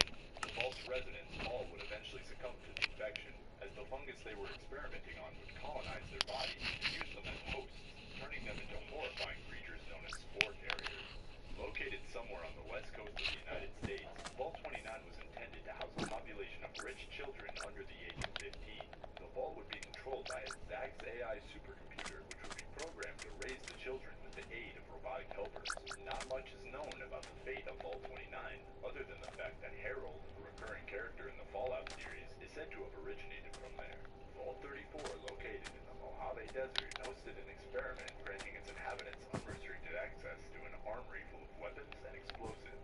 This would cause a very gun-centric culture within the vault, and seeing the potential for disaster, the Overseer would lock up the vault's armory. Because of this, the residents protested, as they felt that they had the right to their weapons, and thus, the population was divided into two groups. The first group would escape the vault and head north, where they would discover the Nellis Air Force Base and eventually become the Boomers. The remaining dwellers would be trapped inside by the Overseer, leading to a riot that damaged the vault's reactor. This would end up filling the vault with radiation, Really, turning someone many residents into barrel pools. hardcore, As so of I can use 2281, it wherever I Vault can. 34 is nothing more than a ghoul-infested, irradiated hole in the ground stocked with all the weaponry that one could need. Not much is known about Vault 43, as it was featured only in the Fallout comic titled One Man and a Crate of Puppets. All that is known about the vault is that its inhabitants consisted of 20 men, 10 women, and a panther. Vault 51, located in the forests of Appalachia, conducted an experiment in which a Zax 1.3C supercomputer would test the vault's residents in order to determine who is best fit for the role of Overseer. The computer was primarily taught by a man named Sergeant Robert Baker, who would advise the computer on what made the best leader. As time went on, Baker attempted 2 separate times to hold an election, but when no one could decide on a leader, the computer deemed the election pointless and would forego this method of selecting the Overseer. Baker would then commune with the AI, telling it that a leader was someone who stepped up in times of crises. The AI would misinterpret this message and begin to produce a series of crises for the dwellers in order to see who was most fit to lead. These crises included, but not limited to, changing the rules of a talent show halfway through to make it these crises. Begin to produce a series of crises for the dwellers in order to see who was most fit to lead. These crises included, but are not limited to, changing the rules of a talent show halfway through to make it so that the losers would be forced to move out of their bedrooms and into bunk beds. The dwellers compete in rigged casino games, engineering a food shortage, convincing the dwellers that house flies were infesting the vault, flaring the vault alarms while residents were sleeping, switching their coffee with decaf, and manipulating the dwellers into cheating on their significant others. These events ultimately manipulated the remaining inhabitants to turn against each other, leading to multiple deaths. One day, after the body of a dweller was found, the vault residents began a frenzy. This led to the dwellers massacring each other, leaving only one survivor alive, a man named Reuben Dill. Since he was the only dweller left, he was named Overseer, and would stay isolated with the Zax AI for years. This would change when Reuben found out about the opening of Vault 76. Seeking a way to escape, Reuben would hack into the vault's inventory system, place himself inside a shipping crate, allowing him to leave undetected when the crate was removed from the vault. His plan was to find someone from Vault 76 to help him defeat the Zax AI, and he was actually successful in making contact with one of the dwellers, but he ultimately died before he could return to Vault 51. Currently, the vault is abandoned, and its only inhabitants are some scorched who wandered inside. Located in a cave underneath a shack southwest of Lewisburg, West Virginia, Vault 63 remains sealed and has yet to have any lore on what its purpose was, as it remains inaccessible to Fallout 76 players. However, this may change in a future update. Not much is known about Vault 69, as it's only featured in the previously mentioned Fallout comic titled One Man and a Crate of Puppets. All we know about Vault 69 is that it held 999 women and 1 man. Vault 75, located at Malden Middle School north of Boston, Massachusetts, conducted a social and medical experiment centered on a eugenics program to create the perfect soldiers from young children. When the bombs dropped, all the children's adult relatives would be executed, marking the beginning of the experiment. The kids were taught to fear the horrors of the outside world, and were trained to be fit, brave, and intelligent enough to venture out into the wastelands to help the remaining population above ground. Years later, when the children turned 18 and they graduated the program, the smart but weak kids would be made into scientists. The strong and smart were harvested for their organs, vault was opened, and the remaining dwellers presumably headed out into the wasteland, abandoning the vault. By 2287, the vault is filled with gunners who repurposed it into one of their headquarters in the Commonwealth. Vault 76, a control vault located north of Flatwoods, West Virginia, was built to house 500 occupants and was scheduled to open 20 years after the Great War in order to rebuild and repopulate the wasteland on a special date known as Reclamation Day. The occupants included students from Vault-Tec University, military members, and even former White House Chief of Staff. Occupants were provided with fully furnished apartments, including a bedroom, living room, bathroom, and color television, and overall seemed like a great place to live. 25 years after the bombs dropped, the residents were clear, and the vault opened, to which they proceeded to head out into the wasteland with the goal of recolonizing the surrounding region of Appalachia. Vault 77 housed one man and a great puppet, the Puppet Man, to which they proceeded to head out into the wasteland with the goal of recolonizing the surrounding region of Appalachia. Vault 77 housed one man and a crate of puppets. The Puppet Man, as he was known, would unknowingly enter the vault as its only residence and be locked inside. As he slowly went insane due to isolation, he became engrossed with the puppets, believing them to be real people and hallucinating interactions between them. One day, the man found the king puppet murdered, to which he then accused the vault boy puppet of being the culprit. To the man's surprise, the vault boy revealed to him that they were both the ones who killed the king. Scared of what might happen if the other puppets found out, the vault boy convinced the man that they needed to leave the vault, which they eventually did. During their travels, they would encounter a giant mutated scorpion, a ghoulified vault dweller, as well as a giant ant, which the man named Mr. Pinch. The pair would eventually be captured by some wastelanders who planned to either enslave the man or eat him. He warned his captors that his puppet was dangerous and that he had killed before in a plea to let them go. After they shrugged him off as simply being delusional, the man would murder one of his captors, leaving one alive to lead him to the rest of his group. After the survivor had made it to the rest of his gang, he told them that the Puppet Man had murdered Bob, the other slaver. The pair began to hear a noise as the Puppet Man got closer and closer to the gang. We then see in the final panel that the Puppet Man had murdered the gang with his bare hands, thus finalizing his descent into madness. In Fallout 3, Head to Paradise Falls, a settlement full of slavers, you can find a Vault 77 jumpsuit hidden alongside a holotape. This holotape contains a recording of one of the slavers ordering the listener to burn the jumpsuit out of fear that the Puppet Man may come looking for it. Vault 79, built in secret by Vault-Tec north of Donnisauga Wilderness, West Virginia, was meant to house 120 high-ranking soldiers and government agents tasked with protecting the nation's gold reserves with the intent of rebuilding the economy after the Great War. The vault's number was chosen due to the fact that 79 is the atomic number for gold. In July 2072, secrecy surrounding the vault was compromised when soldiers guarding the site stole millions of dollars worth of gold and ventured to Las Vegas to gamble. Their actions led to a confrontation at the Ultralux Casino, resulting in a shootout with local police. Despite attempts to surrender, all those involved were executed. In 2077, when the bombs finally dropped, the vault was sealed, to which inhabitants awaited further instructions from the U.S. government. However, at some point after the war, a mutiny led by a rogue Secret Service agent named Shorty resulted in a number of deaths among the vault's population. The survivors remained inside the vault, isolated and depressed, with at least 3 agents taking their own lives. On the surface, rumors of the vault's gold attracted treasure hunters who hired your player character to help them commit a heist on Vault 79. Vault 81, built in Boston, Massachusetts, was intended to host an experiment in which scientists would use the vault's civilians as guinea pigs to develop a universal cure for disease. The vault was designed so that the scientists would be separated into a secret sector unbeknownst to the residents, where they could monitor and experiment on the population. When the vault closed, before the scientists could begin their experiments, they were betrayed by the overseer, who locked them inside the secret sector of the vault. The scientists would eventually perish, leaving only a single Mr. Handy named Kieran. As to the residents of Vault 81, they would maintain a peaceful society, and as of 2287, the vault continues to thrive as it has managed to establish trade relations with the surface, continuously prolonging its residents' survival, unaware of the vault's secret experiment. Vault 87, built in northeastern Virginia, was a research facility experimenting with the forced evolutionary virus, transforming the civilian population into supermutants, centaurs, and other mutated abominations. However, these supermutants escaped containment and they seized control of the vault only 1 year after it was closed. By 2277, the vault is overrun with supermutants. However, one of these mutants, named Fox, managed to retain his intelligence and companion. Vault 88, located in Quincy, Massachusetts, was intended as a testing ground for experimental productivity-boosting technology for other vaults, but was left unfinished. And when the bombs dropped, it turned the Overseer into a ghoul. In 2287, she is saved from raiders attempting to break into the vault by your player character in Fallout 4. Upon speaking with her, she tasks you with helping her rebuild the vault, making it a potential settlement for the player character to enjoy.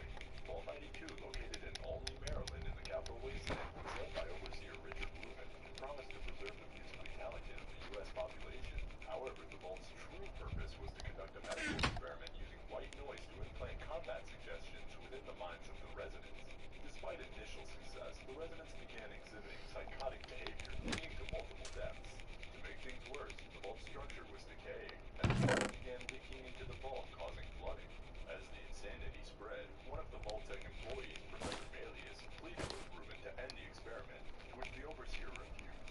It is implied in an audio log that Malius then planned on making the Overseer pay for his crimes, but no follow-up was provided. As the vault fell into further chaos, eventually it succumbed to flooding, allowing conflicts to infest the area, presumably finishing off any remaining survivors, and turning Vault 92 into their new habitat. Vault 94, located in northeastern West Virginia, was advertised as a place where residents were tasked with preserving the natural environment surrounding the vault. However, its true experiment was to test how a non-violent religious community would adapt to interacting with the outside world after the Great War. The community was run by a woman named Gabrielle Salvar, and she made it so that the vault's decisions were made by a council rather than an overseer. The experiment would be overseen by a sole Vault-Tec employee named Tyrone Hayes, who was instructed to monitor the population as time went on.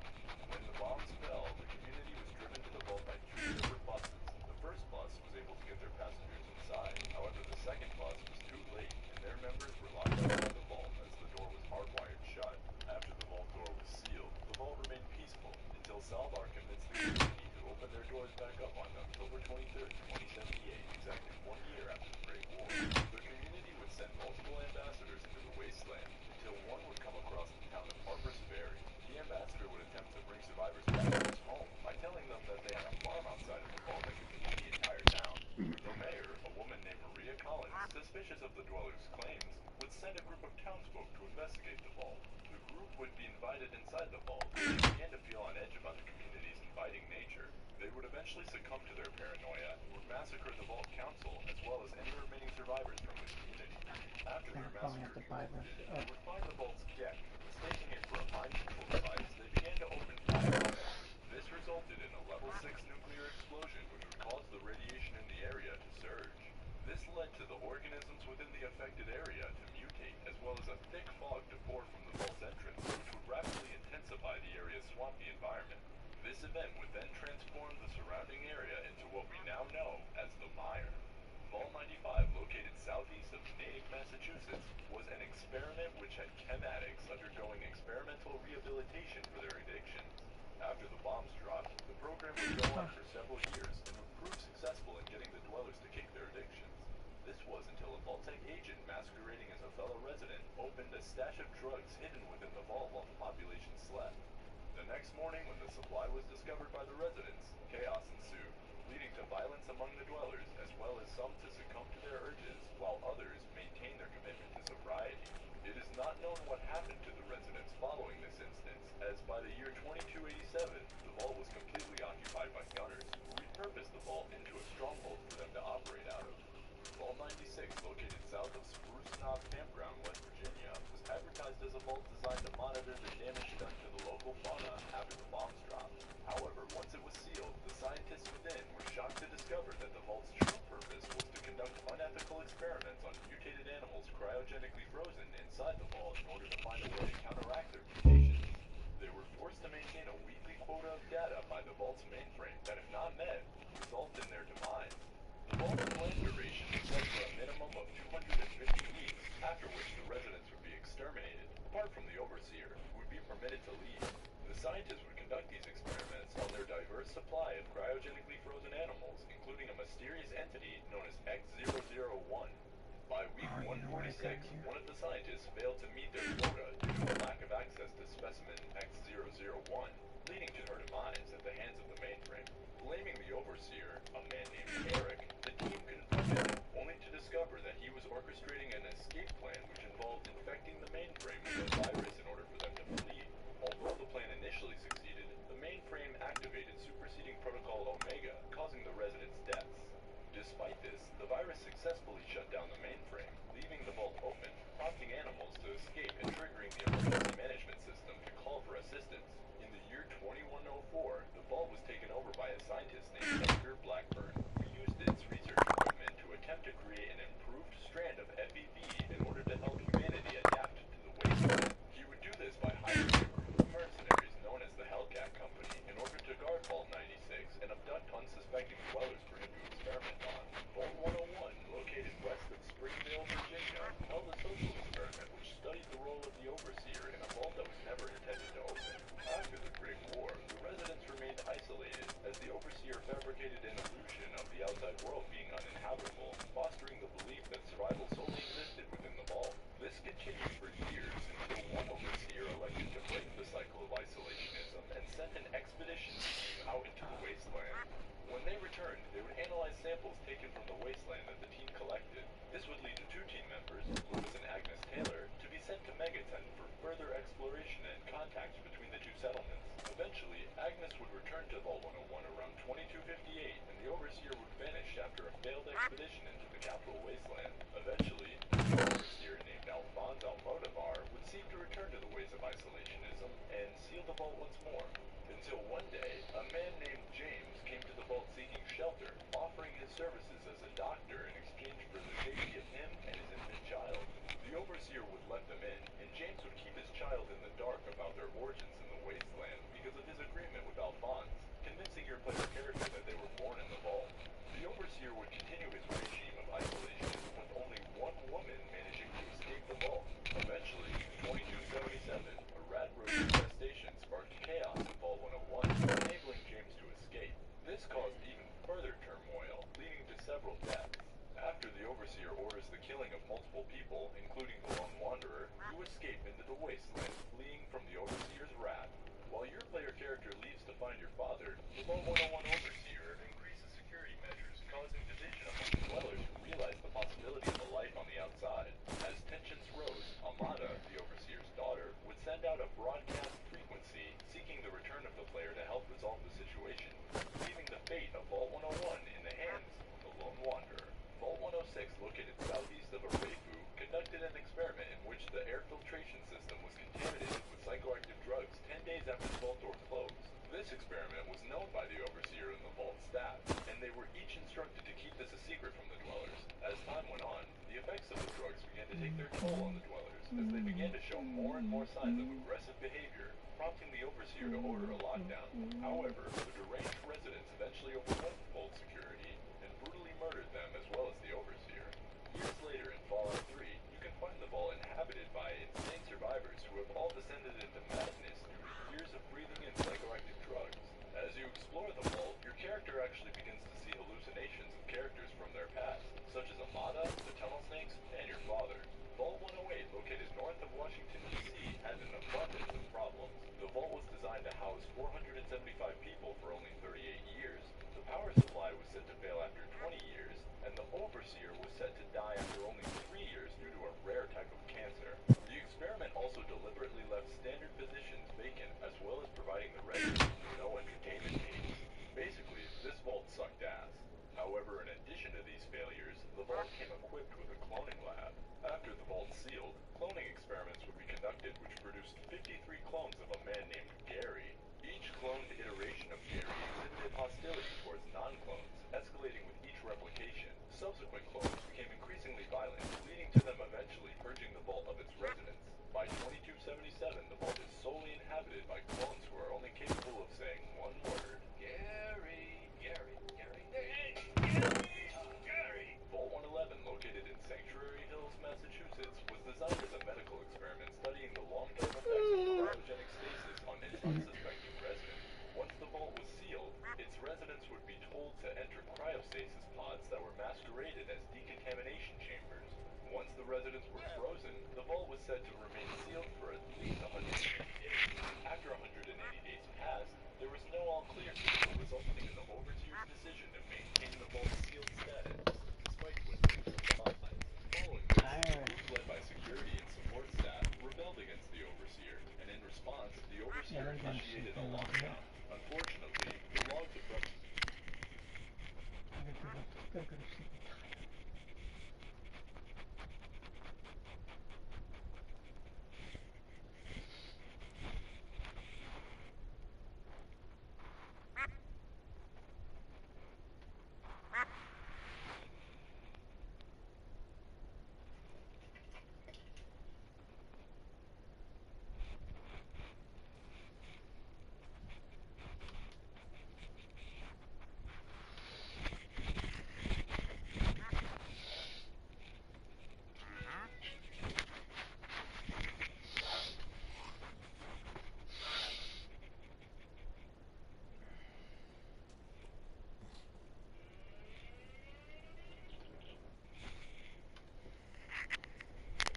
assumed, based on the skeletons scattered throughout the vault, that the staff would soon perish after these events.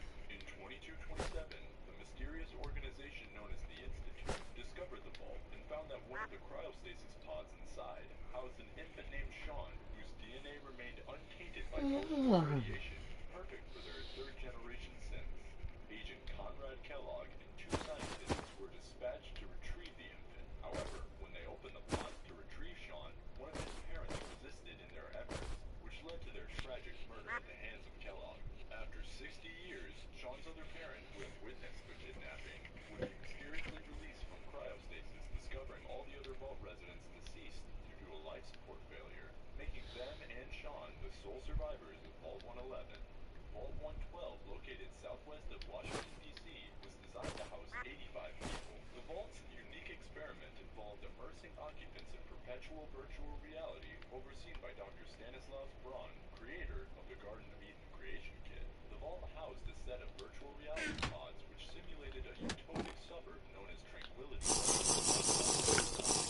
Once they entered the virtual reality pods, Braun held absolute control over the simulation. Inside the simulation, Braun would take on the form of a little girl named Betty, and he would use his power to turn the vault's residents into his personal playthings, repeatedly murdering them inside the simulation. Each time Braun murdered them, he would wipe their memory and resurrect them within the program, creating a cycle of torture that would go on for centuries. Vault 113, located in South Park Street Station in Boston, Massachusetts, was a social experiment that was organized as a luxury vault for wealthy members of society. However, in reality, the vault was designed to be cramped and overpopulated in addition to being under the leadership of an overseer with an abundance of mental issues. The vault was nearing completion, with construction underway and a man named Soup Can Harry being selected as overseer. However, the vault was never finished, potentially due to contract fraud and embezzlement. Eventually, after the bombs fell, its construction site was repurposed as a base of operation for Skinny Malone's gang of triggermen. Vault 118, hidden beneath the Cliffs Edge Hotel in Mount Desert Island, Maine, was designed as an exclusive establishment aiming to attract wealthy and influential individuals seeking privilege and luxury. The vault's original experiment would involve segregating residents into 2 groups, an elite class of 10 ultra-rich individuals pampered by robotic staff, and a larger working-class populace of 300 confined to cramped conditions. The rich would hold authority over the others, with robotic staff executing their judgments. However, construction on the second wing intended for the working class group ceased due to financial issues. The primary financier, Ezra Parker, stopped funding, citing payment difficulties with the guests. In addition, the vault was set to host influential figures such as former Hollywood actors Keith McKinley and Gilda Brosco, famous painter named Santiago Ojeda, as well as Dr. Riggs and his wife Juliana. Dr. Riggs in particular was involved in robotics research, and he was able to convince his fellow residents to consider having their brains inserted into robo-brains so that they could become immortal. They all agreed and went through with the procedure, and when the Great War came and the vault was sealed, the overseer became the only remaining human amidst the robo-brain residents. Centuries passed, and one day, Ezra Parker, the primary financier of Vault 118, was murdered, leaving the residents to seek help from the player character in investigating who did it. In Fallout 76, a raider named Bruiser claims that he grew up in a vault somewhere on the East Coast. He claims that he participated in a warlike gladiator sport inside the vault, which based on his description sounds strikingly similar to American football. At some point during his stay in the vault, he left, and eventually ended up in Appalachia, West Virginia.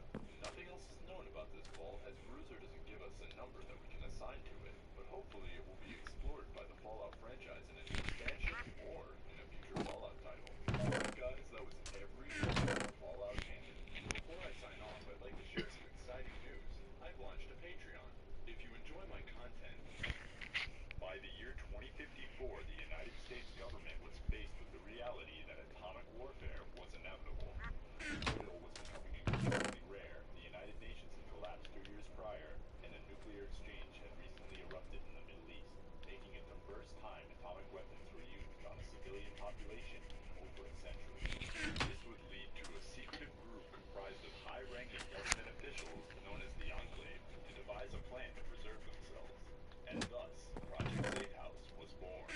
Billions of dollars would be commissioned to a company known as Vault-Tec to construct 122 underground nuclear shelters known as vaults in order to supposedly shelter the United States population from impending doom. However, its true purpose